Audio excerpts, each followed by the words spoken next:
여러분들, 우리는 앞의 일을 모르잖아요. 잠시 뒤에 어떤 일이 벌어질지, 우리에게 구체적으로 무엇이 필요하게 될지 아무도 알지 못하잖아요. 근데 하나님은 아시거든요. 하나님은 우리의 시작과 끝을 다 보고 계십니다. 더 정확하게는 우리의 시작과 끝을 하나님이 다 작정하셨기 때문에 아시는 거예요. 무슨 일이 일어날지, 우리에게 진정으로 부족하고 필요한 것이 무엇일지 하나님은 다 보고 계시고, 단순히 보는 것으로 끝나는 것이 아니라 그 부족한 것들을 친히 공급해 주시는 하나님, 이러한 하나님을 가리켜서 여호와 이레의 하나님이다라고 고백하는 거예요. 근데 여러분, 오늘 본문에서 사도 바울이 너희가 무엇보다도 먼저 가족을 돌아보라 라고 했을 때, 이 돌아보라 라는 의미도 어떻게 보면 여호와 이레 하나님이 되으라는 거예요. 즉, 너희가 애정을 갖고 가정을 생각하거나 혹은 바라보는 그 정도를 원하시는 것이 아니라, 너희가 가족의 모든 부족한 것들이 있잖아요. 우리 가족을 바라보면 연약하고 부족한 것들이 참 많은데, 어떠한 문제로 공궁에 처해 있는 가정이 많이 있는데, 너희가 그러한 것들을 깊이 살펴보고 진지하게 바라보고 어떻게 하라는 거예요? 친히 너희가 도와줘야 한다. 네 가족의 문제를 깊이 바라보고 친히 예비하고 친히 도와주고 친히 준비하는 일을 해야 한다라고 우리에게 가르쳐주고 있는 거예요. 더욱이 여기에다가 믿음을 배반한 자요 불신자보다 더 악한 자라는 아주 무서운 경고까지 붙이고 있는데, 이것의 의미가 뭐겠어요? 하나님을 믿는 신자라면, 아니 사람이라면 자기 가족을 반드시 돌봐야 한다라는 것을 힘주어 말씀하고 있는 거예요. 근데 이걸 뒤집어 말하면 뭐예요? 자기 가족을 돌보지 않는 사람은 신자를 떠나서 사람도 아니야. 그거는 사람도 아니라는 거예요.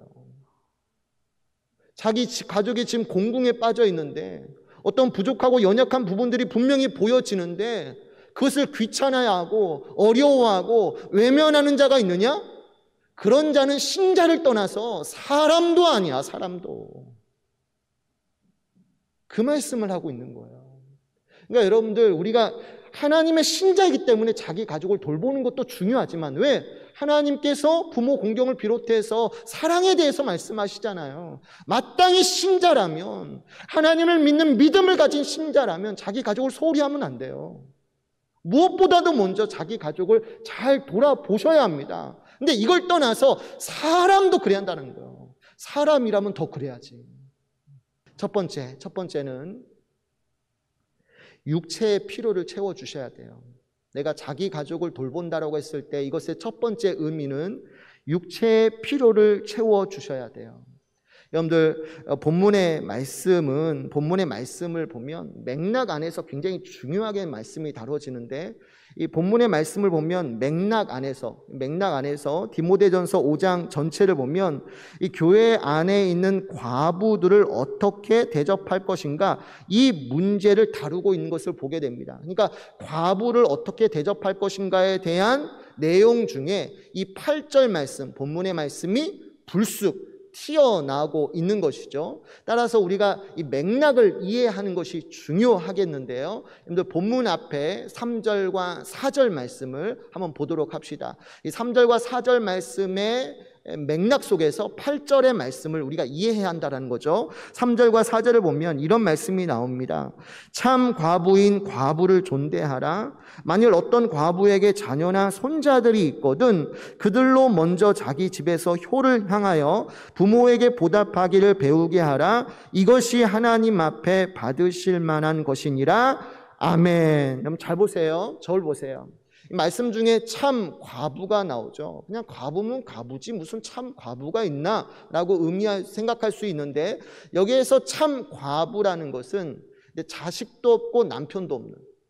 그러니까 세상에서 그 어디에도 의지할 곳이 단 한 군데도 없는 불쌍한 과부라고 생각하시면 됩니다. 근데 이처럼 남편도 없고 자녀도 없기 때문에 쓸쓸하고 외롭고 또 몸에 병까지 들고 가난하기까지 한 너무나 불쌍한 과부들을 바울은 어떻게 하냐면 교회들이 존대해야 한다는 거예요. 그렇게 세상 의지할 곳 없는 불쌍한 과부들을 그냥 내버려 두지 말고 이 아멘교회 공동체가 그렇게 힘든 과부들을 반드시 존대해야 한다라고 가르쳐주고 있는데, 이때 존대하다라는 단어를 보면 여러분들은 그런 과부를 존중히 여겨야 한다, 공경할 줄 알아야 한다라는 의미로 생각할 수 있겠지만 사실 원어를 보면 그렇지 않아요. 여기에서 과부들을 존대하라라고 했을 때 이 존대하다가 헬라어로 티마오이고 존경하다라는 의미도 있어요. 하지만 이것 외에도 가치와 값을 정하다, 선물하다라는 의미를 가지고 있고요. 이 단어가 지속적이고 계속적인 의미의 현재 능동태로 쓰여져 있습니다. 그러니까 교회가 참 과부를 존대하라는 것은 그를 존중히 여겨야 한다. 업신여기지 마, 멸시하지 마. 세상 어디에도 의지할 곳 없다라고 해서 너희가 함부로 여기면 안 돼. 교회 안에 있는 그 참 과부들을 너희가 존중히 대할 뿐만 아니라 뭐 하라는 거예요? 그들의 경제적인 어려움들 있잖아요. 혼자 살아가다 보니까 어디에서 돈 들을 데가 하나도 없잖아요. 자기를 봉양해주는 남자들이 하나도 없잖아요. 그렇게 불쌍한 과부들이 경제적으로 어려움에 처해 있을 때 어떻게 하라는 거예요? 교회가 경제적인 도움을 한 번만 아니라 계속적으로 베풀어 줘야 한다라고 가르쳐 주고 있는 거예요. 근데 여러분, 이에 반해서 그냥 과부가 나와요. 그 뒤에 보면 참 과부에 대해서 얘기했다가 뒤에 보면 과부가 나오는데, 이때 이 과부는 어떤 과부예요? 자식이 있어요. 혹은 손주가 있어요. 집안에 남편을 잃었지만 자식이 있고 손자들이 있어서 그들을 통해서 경제적인 도움을 받을 수 있는 과부들이 있을 때는 교회가 어떻게 하느냐? 그 교회가 참 과부들과 똑같이 그런 과부들도 도와주어야 하느냐? 바울은 그러지 말라는 거예요. 바울은 그러지 말라는 거예요. 자식이나 손주가 있어서 경제적인 도움을 받을 수 있는 과부들이 있다면 교회가 무조건 도우려 하지 말고 먼저 그 자녀들과 손주들이 마땅히 효를 할 수 있도록, 이제까지 키워주고 봉양해준 어머니잖아요. 그 어머니에게 마땅히 그 자녀들이 공경할 수 있도록, 그 어머니의 경제적인 도움, 어려움들을 해결할 수 있도록 먼저 그 자녀들에게 효를 베풀게 하라는 거예요. 교회가 그 과부들까지 책임지지 말라는 거예요. 그 과부들에게 손주와 자녀들이 있잖아. 마땅히 효를 받을 만한 자격이 있잖아. 당연히 그들로 하여금 어머니의 육체적인 필요를 채우도록 가르치라 라고 명령하는 거예요. 근데 여러분 잘 생각해 보세요. 바울이 이런 말씀을 했다라는 것은, 이러한 말씀으로 교회를 가르쳤다라는 것은 무슨 의미겠어요? 그것은 어떻게 보면 예수님을 믿는 신자임에도 불구하고 남편을 잃고 외롭고 슬퍼하며 병까지 들고 가난하기까지 한 너무나 불쌍한 어머니 있잖아요. 그 어머니의 육체적인 필요를 조금도 돌보려 하지 않고 그것을 교회에 떠넘기려는 신자인데, 예수님을 믿는 신자인데 남편을 잊고 홀로 남겨져서 너무나 괴로움 당하시는, 너무나 육체적인 어려움을 당하시는 그 홀로 남은 어머니를 불쌍히 여기지도 않고, 자기가 마땅히 베풀어야 할 효의 의무도 베풀지 아니하고 그것을 어떻게 해요? 교회에 떠넘기려는, 정말 사람 같지도 않은 검은 머리 짐승들이 교회 안에 있다라는 것이잖아요.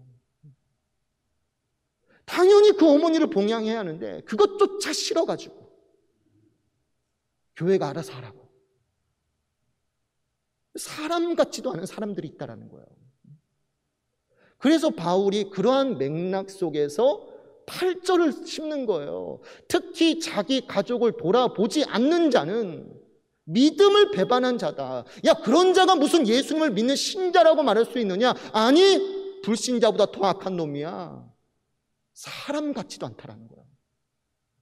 그러니까 이 말 속에는 무슨 의미가 있어요? 1차적으로는 이 땅에 살아가면서 여러 가지 부족하고 연약한 부분들이 있는, 정말 육체적인 공궁에 처한 자기 가족을 너희가 반드시 채워줘야 한다.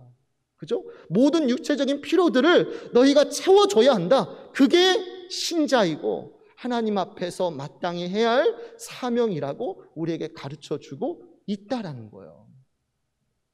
여러분들, 우리가 이것을 꼭 해야만 하는 이유가 있어요. 정말 가족 앞에서 여러분들이 이러한 육체적인 필요를 채워줄 때 분명 수고와 희생이 있죠. 왜 희생이 없겠습니까? 어려운 부분들이 있을 거예요. 하지만 그럼에도 불구하고 믿음을 가진 신자들은 반드시 가족 앞에서 이렇게 사셔야 돼요. 왜냐하면 이것의 최종적인 목적이 무엇입니까? 믿지 않는 가족의 영혼의 구원에 있으니까. 가족이 어려움에 처했는데 외면해요. 귀찮아해요. 네가 알아서 하라고 말을 해요. 그러면 그 사람에게 복음을 전할 때 그 복음이 들어갈 가능성이 얼마나 되겠습니까? 그러니까 믿는 신자일수록, 믿지 않은 가족 중에 있는 신자일수록 정말 가족을 잘 살피셔야 돼요. 그 앞에서 정말 착한 삶을 사셔야 돼요. 늘 희생하고 먼저 앞장서서 수고하고 이런 삶을 살 때 그게 신자다운 신자다라고 가르쳐주고 있는 것이죠. 두 번째로 영혼의 필요를 채우셔야 돼요. 육체의 필요를 채우는 것도 중요하지만 어떻게 보면 우리가 육체의 필요를 채우려는 이유, 가족의 부족한 부분들을 내가 섬기려는 이유는 어떻게 보면 영혼의 구원에 있는 거예요. 그 영혼을 구원하기 위해서 우리가 그 앞에서 열심히 살아가는 거 아닙니까? 그러니까 영혼의 필요를 채워주셔야 돼요. 다시 말해서 믿지 않는 가족이 있다면 그가 예수님을 꼭 믿어서 영혼의 구원과 기쁨을 누릴 수 있도록 힘써야 한다는 거예요. 여러분들, 바울을 생각해 보세요.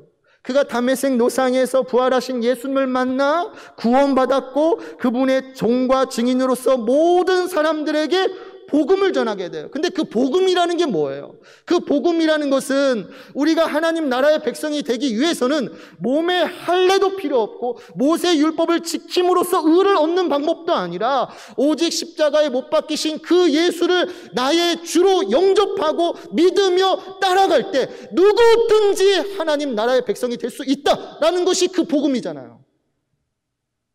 바울이 전하는 복음은 너무나 놀라워요. 당대에 보면 너무나 충격적이고 파격적인 내용이에요. 아니, 천국에 가려면 적어도 뭐뭐뭐를 필요하다. 어떤 자격 조건들이 정말 많이 있는데 바울은 이거 다 필요 없다라는 거예요.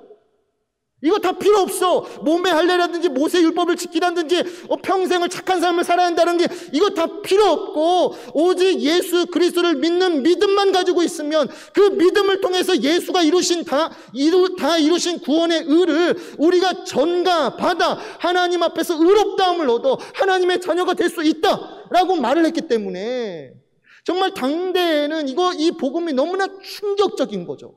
특별히 유대인들은 이 복음을 들었을 때 너무나 불쾌했어요. 왜냐하면 유대인들은 몸의 할례라든지 모세의 율법을 자기 목숨처럼 여겼던 민족인데 오늘날 바울이 나타나서는 몸의 할례도 아니고 모세의 율법도 아니라 십자가에 못 박히신 예수 그리스도를 믿는 믿음만 가지고 있으면 하나님 나라의 백성이 될 수 있다고 전하니까 유대인들은 이 말씀을 듣고 엄청나게 분노하게 됩니다. 그래서 바울이 가는 곳마다 따라다니면서 핍박해요. 바울이 그 유대인들 때문에 얼마나 많은 괴로움을 당했는지 모릅니다. 가는 곳마다 회방하는 거예요. 복음을 전할 때마다 막 아우성치고 돌을 던지고 옥에 가두고 심지어 40에 가만 매를 5번이나 때릴 정도로 얼마나 바울을 평생 괴롭혔던 민족이 유대인 민족이에요.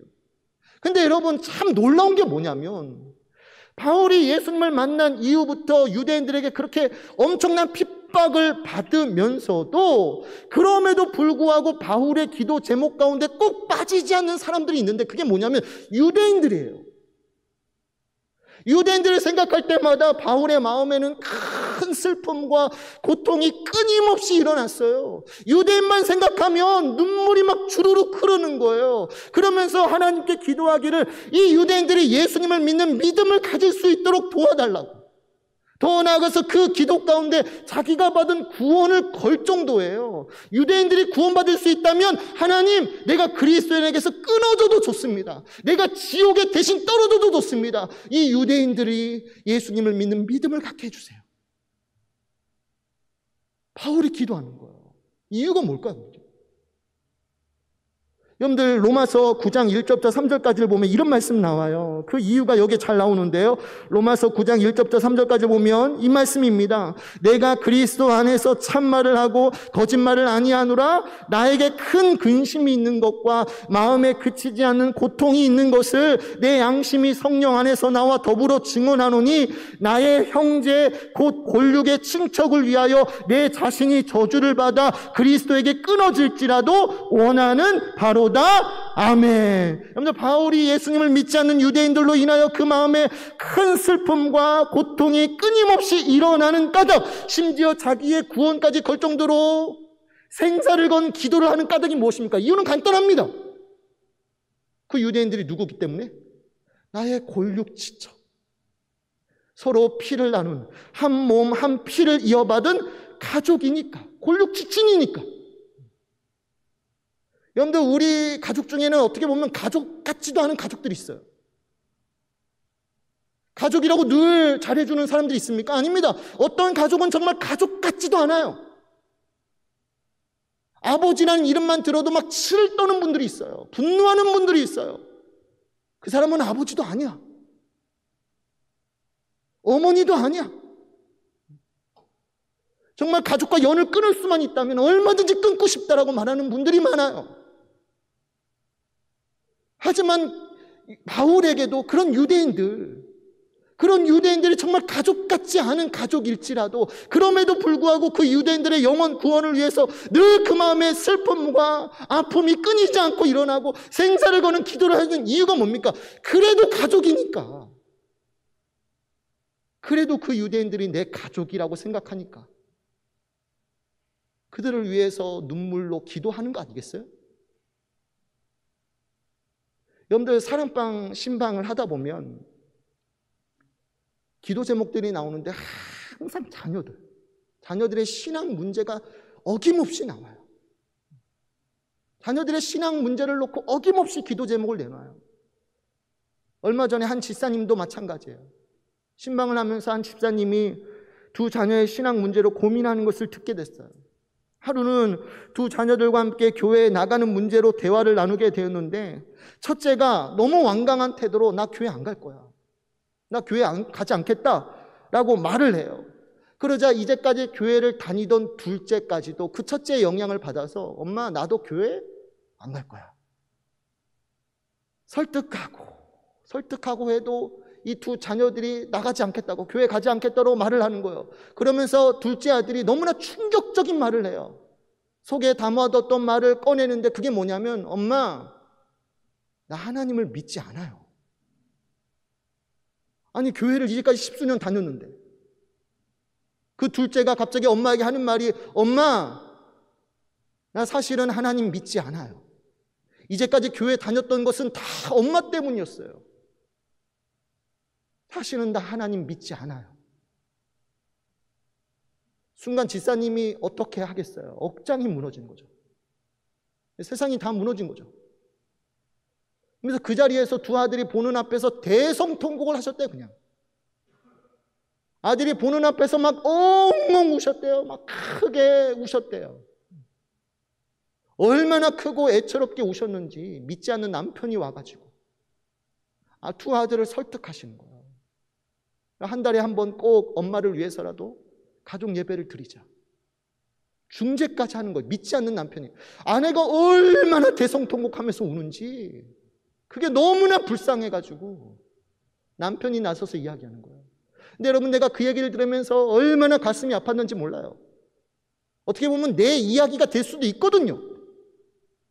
내 자녀들도 목사님 자녀들이니까 가네들이 뭐 어디 가겠어요. 주일이 되면 교회 어김없이 와야지. 근데 여러분, 교회를 다니는 거하고 예수님을 만나는 것은 별개의 문제예요.